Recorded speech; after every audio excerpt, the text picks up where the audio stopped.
और अब हमारी खास पेशकश देश प्रदेश।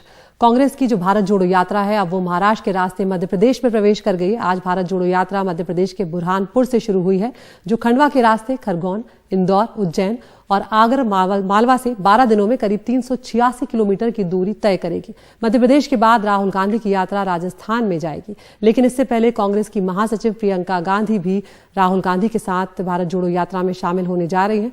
माना जा रहा है कि आज शाम को वो इस यात्रा में शामिल हो जाएंगी। मध्य प्रदेश कांग्रेस के अध्यक्ष कमलनाथ समेत कांग्रेस के कई दिग्गज नेता मध्य प्रदेश में भारत जोड़ो यात्रा में शिरकत करेंगे और राहुल गांधी की कोशिश यहां पर यही है लगातार कि जो जनता से जुड़े मुद्दे हैं वो उठाए जाएं, जनता के बीच जुड़ा जाए। और वो बार बार ये बात दोहरा रहे हैं अपने संबोधनों में, जहां भी जिस भी राज्य में वो जा रहे हैं, कि क्योंकि विपक्ष की आवाज को दबाया जा रहा है, हमें संसद में बोलने नहीं दिया जाता, इसलिए हम भारत जोड़ो यात्रा कर रहे हैं ताकि लोगों के मुद्दे उठा सकें।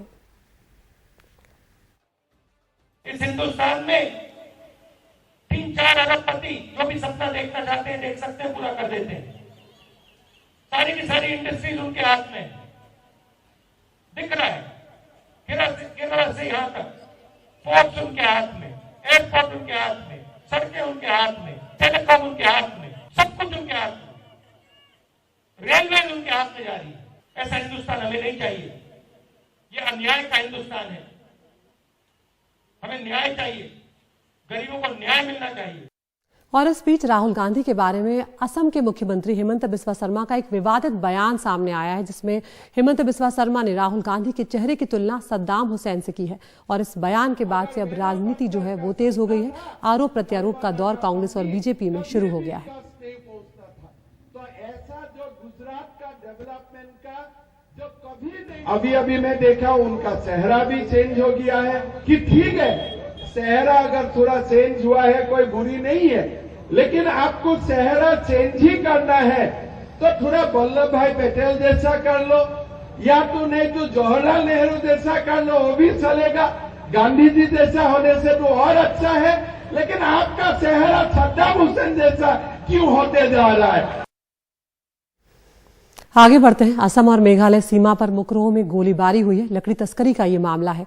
असम के वन अधिकारी की यहां पर जान चली गई है और उसके अलावा मेघालय के 5 लोगों की भी मौत इस गोलीबारी में हो गई है।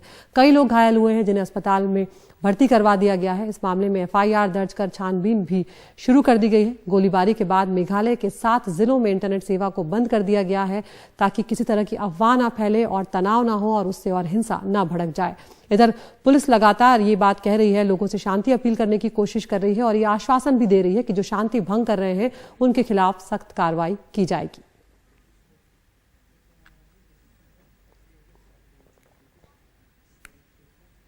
और अब मुंबई की बात करते हैं, जहां पर खसरे की बीमारी जो है वो लगातार बढ़ती जा रही है, फैलती जा रही है। हालात खराब होते हुए नजर आ रहे हैं। नाला सुपारा में खसरे से 1 साल के बच्चे की जान चली गई है। बच्चे को 1 महीने से बुखार, सर्दी और खांसी की तकलीफ थी। मुंबई में अगर अब तक बात करें तो खसरे से 10 लोगों की जान जा चुकी है। इस बीमारी के 220 मरीज अभी सामने आ चुके हैं। 28 मरीज ऑक्सीजन सपोर्ट और 2 वेंटिलेटर पर हैं। 5 मरीज ICU में हैं। हम आपको दिखाते हैं हमारी सहयोगी पूजा भारद्वाज की रिपोर्ट।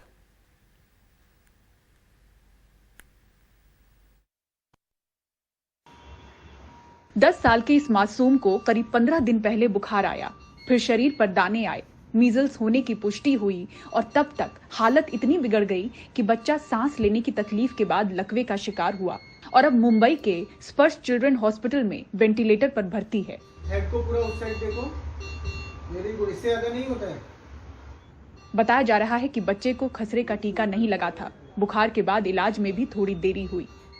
हम लोग समझे कि थोड़ा खुजलाहट है बदन में, वो खत्म हो जाएगा, जिसके वजह से हम लोग ने थोड़ा ये उतना एक्टिव हुए नहीं। उसके बाद रशेस खत्म हो गया, फिर उसके बाद 1 हफ्ते के बाद बुखार आया था। और कंडीशन आप देख ही रहे हैं कैसी है। से आप लोग से उम्मीद है, आप लोग से विनती है कि आप लोग अपने बच्चों का केयर करें और इस पे ध्यान दें कि ऐसा अगर कोई सिम्टम्स आए तो फौरन डॉक्टर को दिखाएं, फौरन डॉक्टर्स से संपर्क करें। इसी अस्पताल में 13 महीने का ये मासूम भी मीजल्स के कारण मंगलवार को भर्ती हुआ है।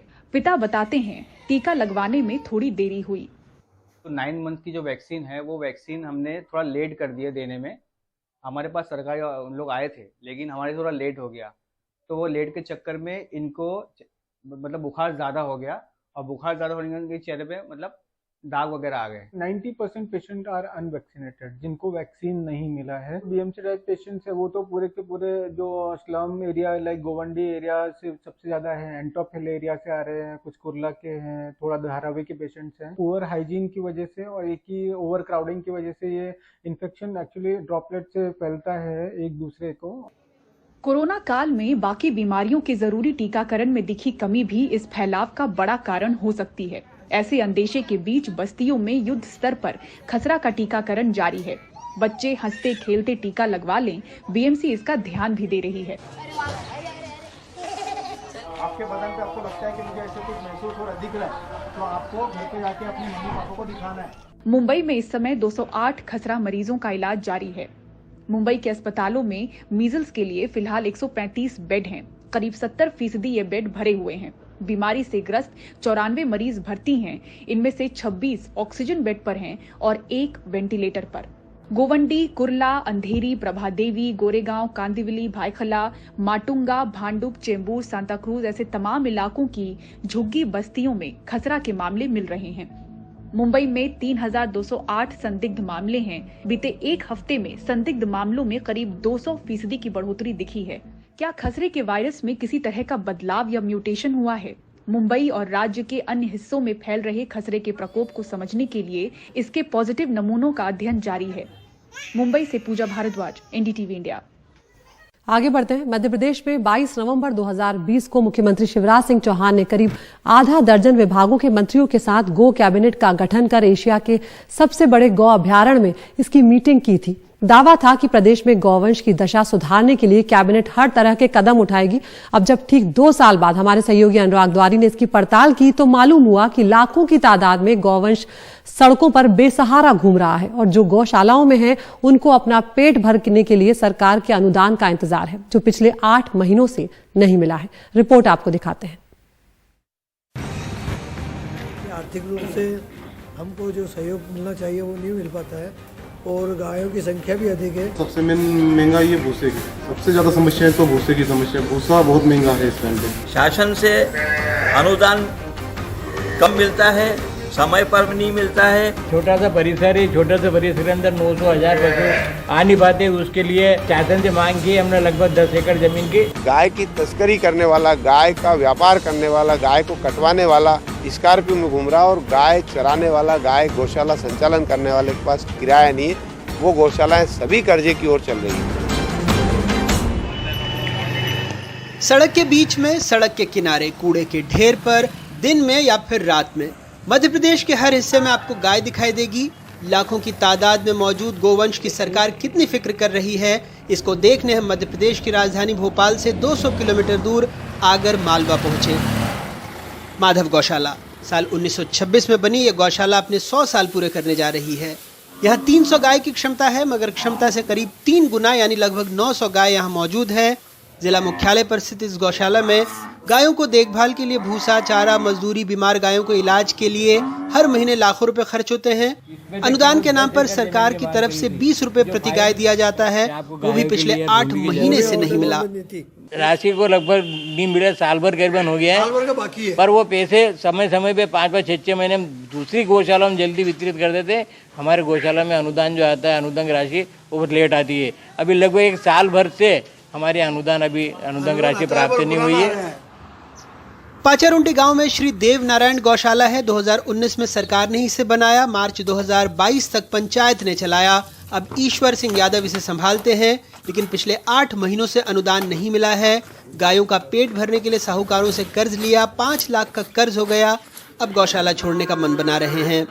हमने 1 अप्रैल 2022 से जब चल रहे तो अभी तक 1 रुपया भी हमारे हाथ में कुछ भी नहीं आया है। और अनुदान की राशि जो 20 रुपये प्रति गाय के हिसाब से मिलती है, उसमें गौशाला का पूरा मैनेजमेंट देखना है, यहाँ काम करने वाले वर्करों की सैलरी और भूसा, और उसमें कुछ 15% 20% पैसे की खली भी खिलानी है। उस हिसाब से देखो तो भूसा ही 10 रुपये किलो मिल रहा है, तो 20 रुपये गाय से एक गाय 5 किलो खाए तो 50 रुपये का तो भूसा खा जाती है।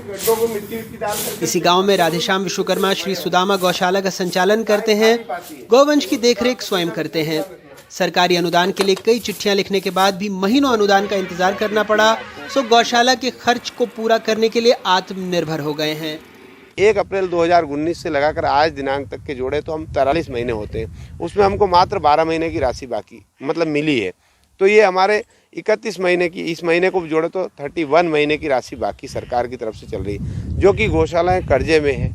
मान लो मैं तो ये गोकास्ट बनाता हूँ या और अन्य प्रकार से मैं सक्षम हूँ तो मैं चला रहा हूँ, बाकी बहुत सारे गौसेवक ऐसे हैं, गौशाला चलाने वाले ऐसे जिनके पास किराए के पैसे नहीं। इन गायों में कुछ का रंग सफेद है, कुछ का काला और कुछ का कत्थई भी। सरकार मुट्ठी भर अनुदान के नाम पर सेवा का दावा तो करती है, मगर हकीकत आपके सामने है। सब लाइन से निकल जाएगी। मध्य प्रदेश में 1,87,00,000 से ज्यादा गौवंश हैं।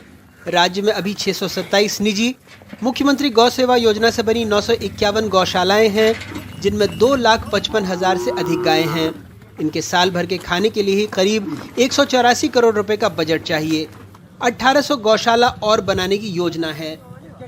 इस योजना की एक बानगी आगर मालवा में देखिए, जहां देश का पहला गौ अभयारण्य है। 2012 में मोहन भागवत ने इसका भूमि पूजन किया था। 2016 में काम पूरा हुआ। 2017 से यहाँ गौवंश रहने लगे, लेकिन 24 शेड और 6,000 की क्षमता है गायों की। कुल 4,000 गायें यहाँ पर है। 30 करोड़ का ढांचा यहाँ खड़ा हो गया, लेकिन प्लानिंग ऐसी अद्भुत कि 1 दिसंबर से एक स्वयंसेवी संस्था देश के पहले गौ अभयारण्य को चलाएगी। सियासत में अब गाय को खूब दुहा जाता है, फिर चाहे सत्ताधारी दल हो या विपक्ष, सब गाय का अपने अपने तरीके से सियासी इस्तेमाल करते हैं। असल फिक्र किसी को नहीं। अगर फिक्र होती तो गाय यूं सड़क पर न रहती और न ही कचरे के ढेर में अपना भोजन तलाशती। आगर मालवा से अपने सहयोगी जफर मुल्तानी के साथ अनुराग द्वारी, एनडीटीवी इंडिया। पाक अधिकृत कश्मीर को लेकर सेना की तरफ से एक बड़ा बयान आया है। सेना की उत्तरी कमांड के प्रमुख लेफ्टिनेंट जनरल उपेंद्र द्विवेदी ने पाकिस्तान के कब्जे वाले कश्मीर पर कहा है कि भारत सरकार जब आदेश देगी, सेना पीओके पर कार्रवाई करने को तैयार है। उन्होंने कहा कि पीओके के मुद्दे पर संसद में प्रस्ताव पास हो चुका है। सरकार जब आदेश देगी, सेना अपनी पूरी तैयारी के साथ आगे बढ़ेगी। और इसके साथ ही उन्होंने कहा कि भारत में घुसपैठ के लिए पाकिस्तानी लॉन्च पैड पर करीब 160 आतंकी मौजूद हैं, लेकिन हम उनके मंसूबे कामयाब नहीं होने देंगे। रक्षा मंत्री gave the statement about the POJK. As you are aware that parliamentary resolution already exists on the subject, so therefore it's nothing new. It is part of the parliamentary resolution. As far as the Indian Army is concerned, Indian Army will carry out any order which is being given by the government of India. And whenever such orders are given, we'll always be ready for it. आगे बढ़ते हैं। उद्योग संघ CII और PHD CCI ने मंत्री निर्मला सीतारमण से budget 2023 में आम आदमी और इंडस्ट्री पर टैक्स का बोझ कम करने की मांग की है। इन उद्योग संघों की मांग यह है कि बजट 2023 में वित्त मंत्री पर्सनल इनकम टैक्स के साथ साथ GST के जो मौजूदा स्लैब्स हैं, उनमें भी बदलाव का जो प्रस्ताव है उसे शामिल जरूर करें।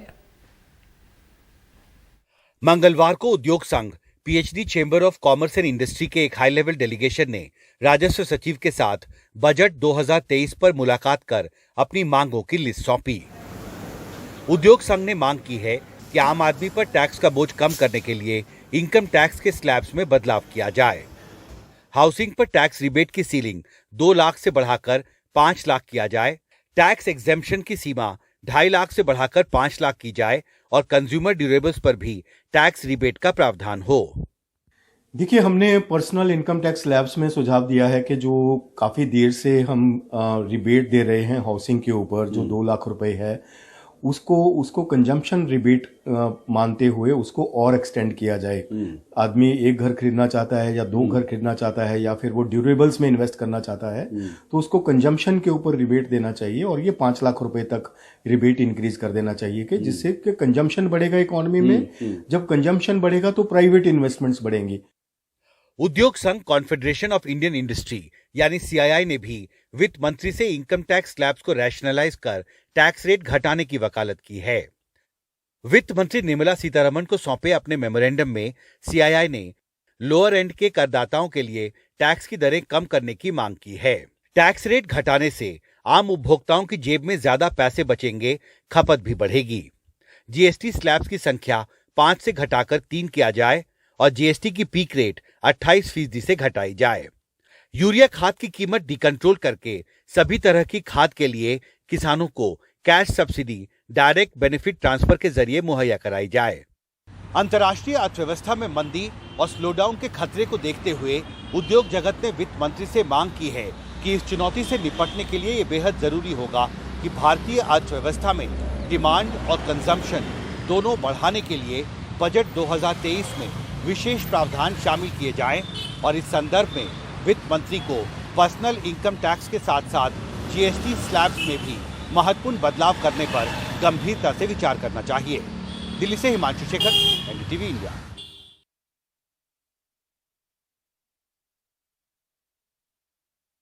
आपको कुछ ऐसी तस्वीरें दिखाने जा रहे हैं जिसमें अपनी बुलेट प्रूफ गाड़ियां छोड़कर अमेरिका की राजनयिक ऑटो में सवारी कर रही हैं। अमेरिका से आई राजनयिकों की जो टीम है वो 4 सदस्यों की टीम है और ये ऑटो रिक्शा का भरपूर मजा ले रही हैं, खुद रिक्शा चलाती हैं। खास बात यह है कि इन राजनयिकों ने ऑटो रिक्शा खरीदा है, इसे चलाना सीखा और अब फर्राटा भरती हुई नजर आती हैं दिल्ली की सड़कों पर। ये पिंक कलर का ऑटो आप देख रहे हैं, उसे महिला राजनयिक ही चला रही है। इनका मकसद भारत के साथ रिश्ते मजबूत करने के साथ साथ महिलाओं को प्रेरित करना भी है। यूएस राजनयिकों में एनएल मैसन है, शेरिन जे किटरमैन है, रूथ होमबर्ग है और जेनिफर वाई वॉटर्स शामिल हैं। तो ये तस्वीरें आप देख रहे हैं ऑटो में सवारी करती हुई विदेशी राजनयिक।